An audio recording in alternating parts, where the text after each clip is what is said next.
আসসালামু আলাইকুম। এখন কথা বলবো, কোনো বাচ্চার ফাদার যদি বাচ্চা সংক্রান্ত কোনো সেক্সুয়াল অফেন্সে শাস্তি পায়, তাহলে কি সে তার নিজের বাচ্চাকে দেখতে পারবে? নিজের বাচ্চার প্যারেন্টাল রাইট এবং রেসপন্সিবিলিটি তার থাকবে? এই বিষয় নিয়ে কথা বলবো, বিশেষ করে ইংল্যান্ড এবং ওয়েলসে কি রুলস। বিবিসিতে কিছু আগে 2000 এই যে নভেম্বর 2023 সালে একটা রিপোর্ট বেরিয়েছিল জাস্ট ওয়েলসের একটা মামলায়। সেখানে মাদার চাচ্ছিল রিমুভাল অফ আর child father parental rights and responsibilities PRR following his conviction for serious sexual offense involving children। বাচ্চা সংক্রান্ত বিষয়ে অফেন্স করার পরে, সিরিয়াস সেক্সুয়াল অফেন্সের পরে ইনভলভিং চাইল্ড, মা চাচ্ছিল প্যারেন্টাল রাইটস এবং রেসপন্সিবিলিটি রিমুভ করার জন্য।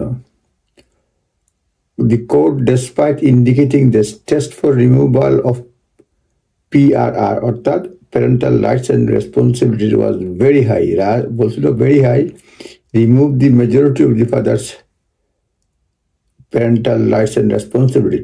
Most significant determination যেটা ছিল was contact with the child was prohibited until the child reaches the age of 18।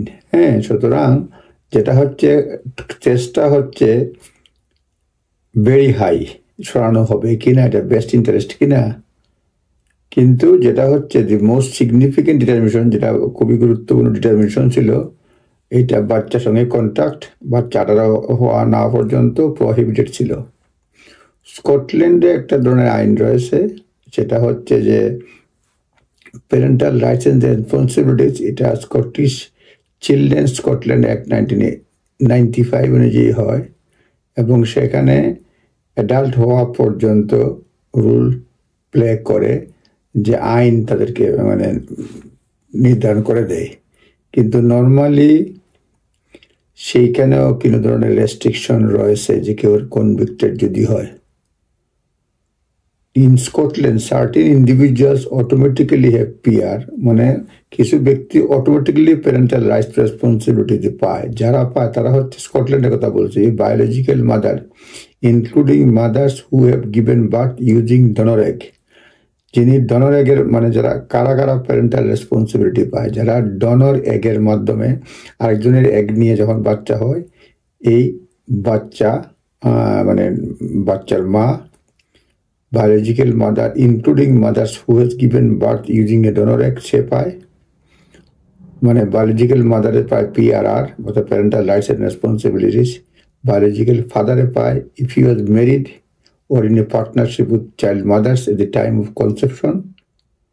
তারপরে হচ্ছে the spouse or civil partner of a woman at the time she has the egg donations, embryo transfer, donor inseminations, provided the spouse or civil partners has consented to the treatment। এইসব তারাই সকলেই parental responsibility rights এবং responsibility পায়। হ্যাঁ, a biological father who is not married to the child's mother, biological father বাচ্চার মায়ের সঙ্গে married না, but jointly registered the birth with the birth mother will on registration of the child birth obtain PRR। সব স্কটল্যান্ডের কথা বললাম।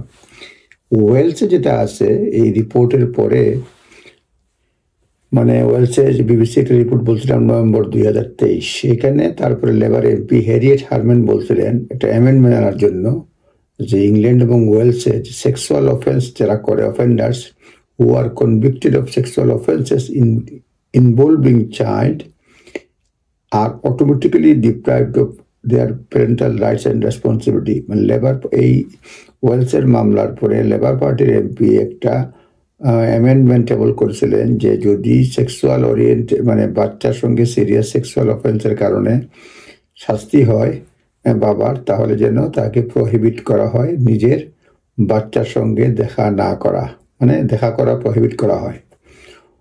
Automatically deprived or PRR in respect of the child. এটার মূল লজিক ছিল যে চিলড্রেন প্রোটেক্ট, মানে চিলড্রেনরা তো মানে কেউ কনভিক্টেড থাকে যদি এমনিতেই প্রোটেক্টেড, কিন্তু তাহলে কি তার নিজের বাচ্চা প্রোটেক্টেড থাকবে না? সেই জন্য এই গ্রাউন্ডসে এই প্রস্তাবটা দেওয়া হয়েছিল যে কনভিক্টেড হইলেই সে বাচ্চার সঙ্গে দেখা করতে পারবে না, নিজের বাচ্চার সঙ্গে সেক্সুয়াল অফেন্স যদি বাচ্চার সঙ্গে করে থাকে।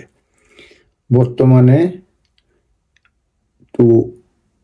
in order to obtain such protection and PR removed, বর্তমানে ইংল্যান্ড এবং ওয়েলসে যদি কোনো ফাদারের parental rights and responsibility remove করতে হয় এই ধরনের সিচুয়েশনে, বাচ্চার আরেক প্যারেন্টকে দেখাতে হবে যে সে ইনকার ইমোশনাল বার্ডেন, আনসার্টেনিটি এবং time expense of being a court action against convicted sexual offenders, হ্যাঁ, এবং সব এই বিষয়গুলো বিবেচনা করবে, করার পরে মানে প্রোটেকশন অর্ডার পেতে পারে এবং মানে ওই কনভিক্টেড ফাদারের parental rights and responsibility remove হতে পারে।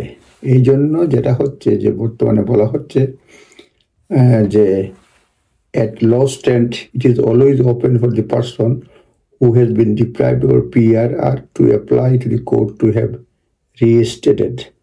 মানে এই ধরনের সিচুয়েশনে কেউ যদি মানে রাইটস এবং রেসপন্সিবিলিটি রিমুভ করা হয়, তার অলওয়েজ আপিল রাইট থাকে যে আপিল করে সেটা ফিরিয়ে আনা। এই হচ্ছে ইংল্যান্ড এবং ওয়েলসের অবস্থান।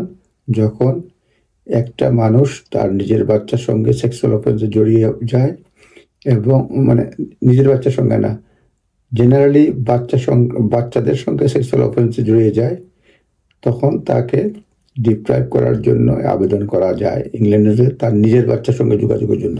খেয়াল করবেন, যে কোনো বাচ্চার সঙ্গে সেক্সুয়াল অফেন্সে জড়িয়ে পড়লে নিজের বাচ্চার সঙ্গে সে দেখা করতে পারবে না। প্যারেন্টাল রাইট দেখা করে না, প্যারেন্টাল এবং রাইটস এবং রেসপন্সিবিলিটি তার রিমুভ করে দেওয়া হবে অ্যাপ্লিকেশন করার পরে। যাই হোক, এটা একটা ব্যাখ্যা দেওয়ার চেষ্টা করলাম, নিজ দায়িত্বে দেখে নেবেন। ধন্যবাদ। আসসালামু আলাইকুম।